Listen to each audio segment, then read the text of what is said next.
Sonic Bad Guys, número 2. A história começa com Starline admirando a destruição que o seu grupo está fazendo.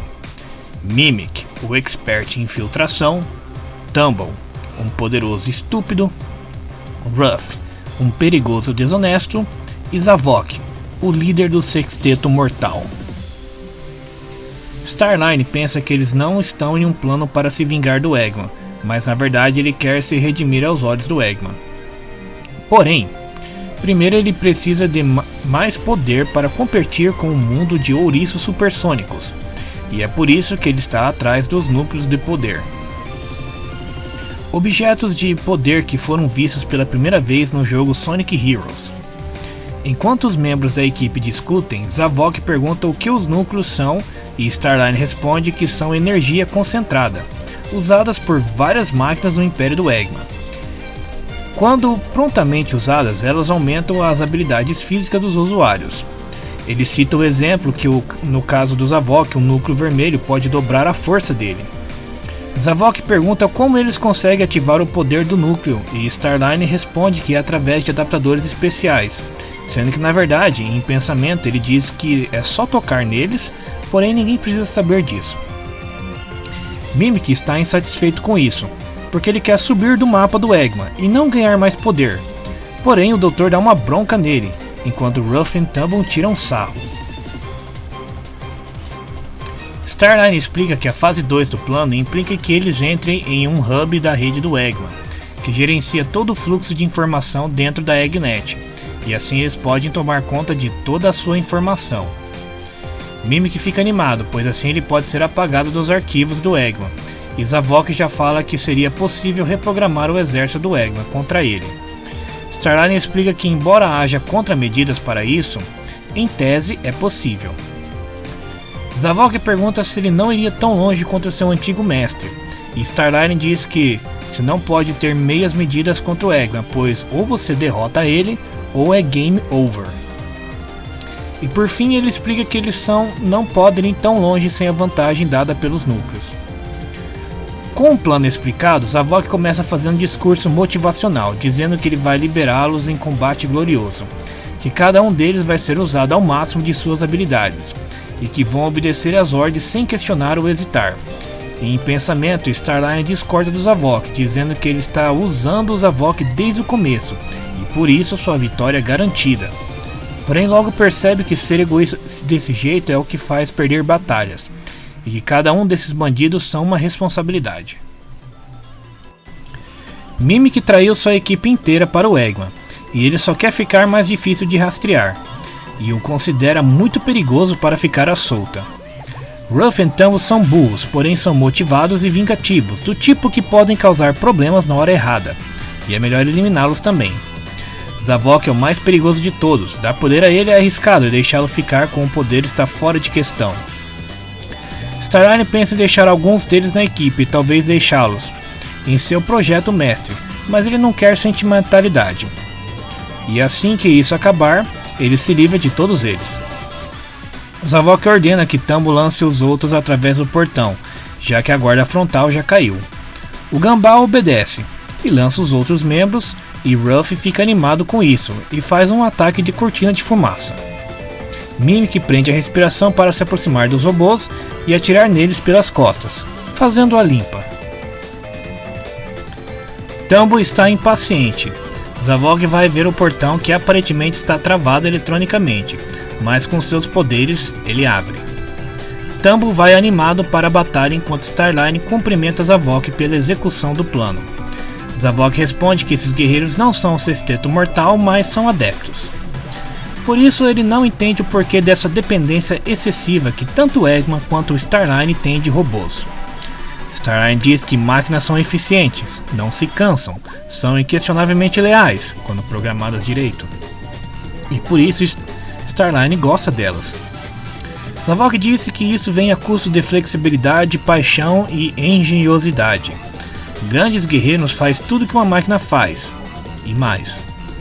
Porém, Starline diz que ele pode construir milhares de robôs e nenhum deles vai respeitá-lo, te ignorar ou te jogar fora quando você não concordar com a opinião babaca dele. Porém, Zavok percebe que isso afetou emocionalmente o Starline e diz que o Eggman nunca vai aceitá-lo de volta. E mais importante, que o Starline não precisa do Eggman. Starline responde que não tem problema, pois eles estão em busca de vingança. Starline fica espantado. E Zavok responde que o plano de controlar o vírus metálico e controlar o sexteto mortal era um bom plano. Pena que ele fez um pequeno erro de cálculo. Eles chegam no local onde o resto do grupo está. Starline continua a conversa dizendo que era o plano do Eggman e que ele simplesmente estava adicionando as suas notas.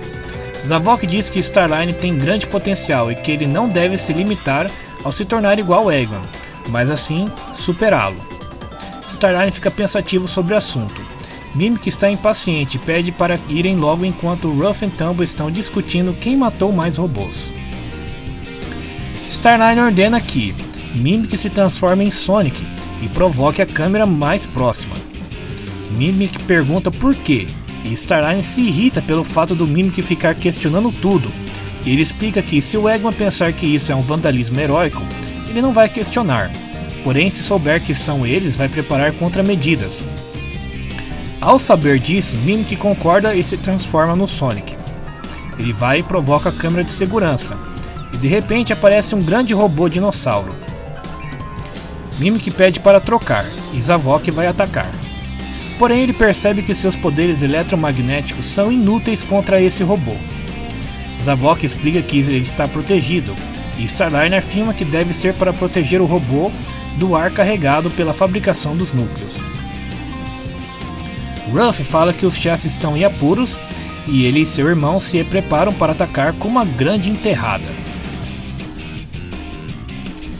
E assim eles se posicionam para o ataque, e Tumble joga seu irmão dentro do robô com um ataque de grande enterrada de bomba fedida. Ele fecha a boca do robô enquanto seu irmão destrói o seu interior.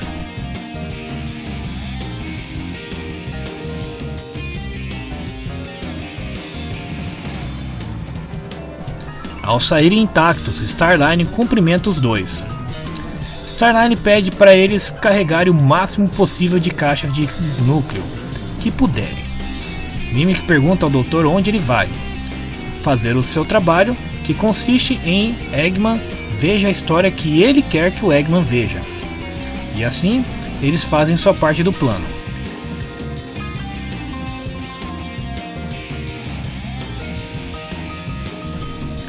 Zavok pega um núcleo vermelho de poder.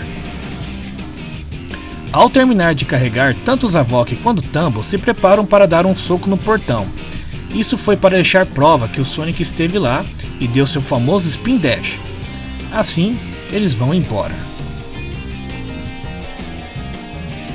No outro dia, Eggman está com seus assistentes analisando os danos na fábrica. Eggman fica bravo porque o relatório do Orbot está incompleto, pois tem bancos de dados faltando e a filmagem de segurança está incompleta. Eles se questionam por quê. Orbot diz que talvez seja para cobrir os rastros, mas Eggman pergunta se é assim, por que provocá-lo na câmera? Orbot sugere que a teoria é que talvez seja o Tails que tenha feito isso por ele, mas Eggman sugere que Prower não seria tão desastrado.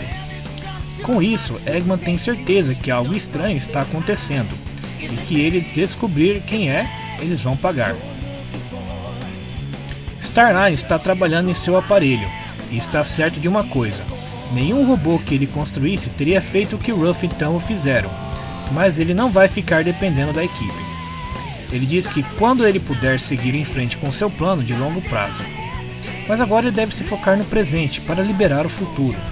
Está um passo mais próximo de conquistar o seu sonho, e agora ele tem o poder para isso. Ele faz um teste de velocidade e o outro de fogo e outro de força. Agora, ele sabe que pode competir com os autoproclamados heróis do mundo, com o poder do Trinúcleo. Na próxima edição, agarrar o poder.